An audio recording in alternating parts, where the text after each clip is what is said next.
Aujourd'hui, on va commencer cette vidéo avec une petite devinette. Si je vous dis que le viol est puni plus sévèrement lorsqu'il est commis sur un mineur de 15 ans, qu'est-ce que vous comprenez? Que le viol est commis plus sévèrement lorsqu'il est commis sur un mineur âgé de 15 ans? Que le viol est puni plus sévèrement lorsqu'il est commis sur un mineur âgé de moins de 15 ans, donc de 0 à 14 ans? Ou alors que le viol est plus sévèrement sanctionné lorsqu'il est commis sur un mineur âgé de 0 à 15 ans inclus.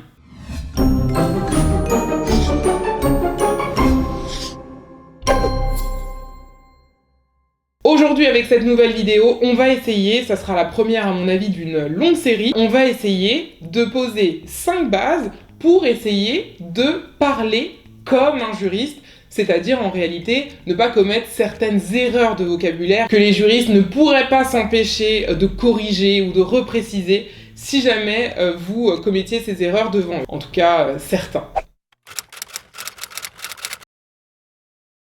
D'abord, lorsqu'un juriste veut citer un article de loi ou rapporter les dispositions d'un article de loi, il va faire très attention au verbe qu'il va utiliser pour introduire ces dispositions. Concrètement, le juriste ne dira pas « L'article 1240 du Code civil stipule que l'on est responsable du dommage que l'on cause à autrui ». Il dira « L'article 1240 du Code civil dispose que l'on est responsable du dommage causé à autrui ». Et vous allez peut-être me dire « Pourquoi c'est un problème de dire stipuler à la place de disposer ?» C'est pas un problème en soi, on comprend tout à fait ce que vous êtes en train de dire.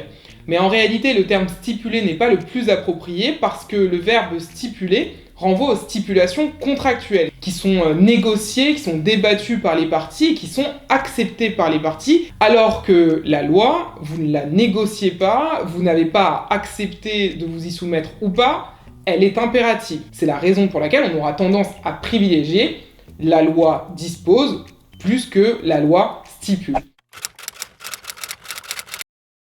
Lorsqu'un juriste parle d'une peine de prison, là encore, il va faire extrêmement attention aux termes employés. Lorsqu'une personne est condamnée à de la prison pour un délit par le tribunal correctionnel, on parle de peine d'emprisonnement. Et lorsqu'une personne est condamnée pour un crime par une cour d'assises ou alors par une cour criminelle, on parle de réclusion criminelle. Donc concrètement, si le juriste veut par exemple vous parler de quelqu'un qui a été condamné à faire de la prison pour viol, il ne vous dira pas « Martin a été condamné à une peine de 20 ans d'emprisonnement pour viol ». Il vous dira « Martin a été condamné à 20 ans de réclusion criminelle pour viol ». Lorsqu'un juriste parle de la loi, ou en tout cas de la loi en construction, là encore, il va faire attention et il va être assez vigilant aux termes qui sont employés. Dans la vie de tous les jours, lorsqu'on veut parler d'une loi qui est en construction ou qui est discutée, etc., on peut tout à fait dire « Ah, mais t'as entendu parler de ce projet de loi ?» Et lorsqu'on utilise le mot « projet », on l'utilise dans son sens classique, commun et courant, à savoir quelque chose qui est pas encore finalisé, qui est en construction. Sauf que là encore, vous risquez de vous faire reprendre si vous utilisez le mot « projet de loi » lorsqu'il s'agit d'une proposition. Si on veut être vraiment précis, on devra parler de projet de loi lorsque l'initiative de la loi émane du gouvernement, c'est-à-dire du pouvoir exécutif, et on parlera de proposition de loi lorsque l'initiative de la loi émane d'un député ou d'un sénateur, c'est-à-dire du pouvoir législatif.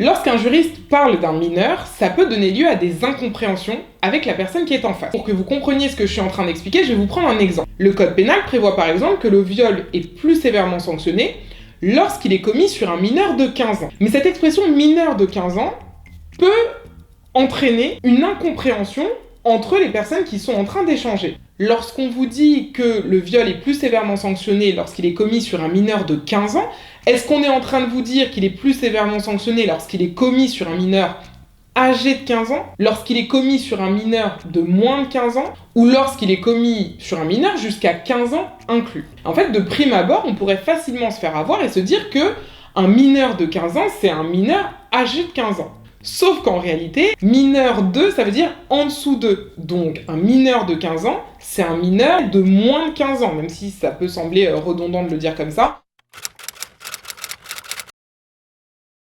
Lorsque vous posez une question à quelqu'un et que votre question commence par « pourquoi ?», logiquement, la réponse de la personne derrière, ça va être « parce que ».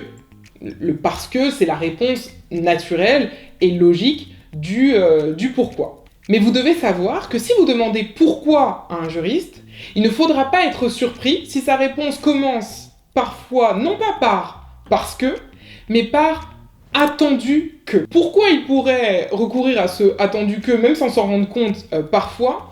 Parce que la Cour de cassation, qui est la plus haute juridiction de l'ordre judiciaire français, rédige ses arrêts avec des attendus que. Attendu que tel principe, attendu que telle règle, attendu que telle situation. En gros, le attendu que va introduire un argument. Et donc, quand vous êtes biberonné aux arrêts de la Cour de cassation depuis 3, 4, 5, 10, 15, 20, 30 ans, c'est possible que ça laisse des traces et que parfois vous surpreniez vous-même à avoir des constructions de phrases qui sortent de l'ordinaire. Et évidemment, parce que je vois déjà ceux qui vont tout prendre au premier degré, qui vont dire mais elle dit n'importe quoi, mais moi j'ai jamais commencé une seule phrase par attendu que, nous les juristes, évidemment qu'on commence aussi nos phrases par parce que. C'est vrai, je reconnais, j'exagère peut-être, mais à culpa. Peut-être que le juriste que vous allez rencontrer ne commencera pas sa phrase par « attendu que ». Car si vous avez de la chance, et là j'insiste sur le fait que c'est uniquement si vous avez de la chance dans votre vie, vous rencontrerez peut-être un publiciste qui remplacera le « parce que » non pas par un « attendu que » façon cour de cassation, mais par un « considérant que » qui correspond à la manière de rédiger du Conseil d'État, la plus haute juridiction de l'ordre administratif français.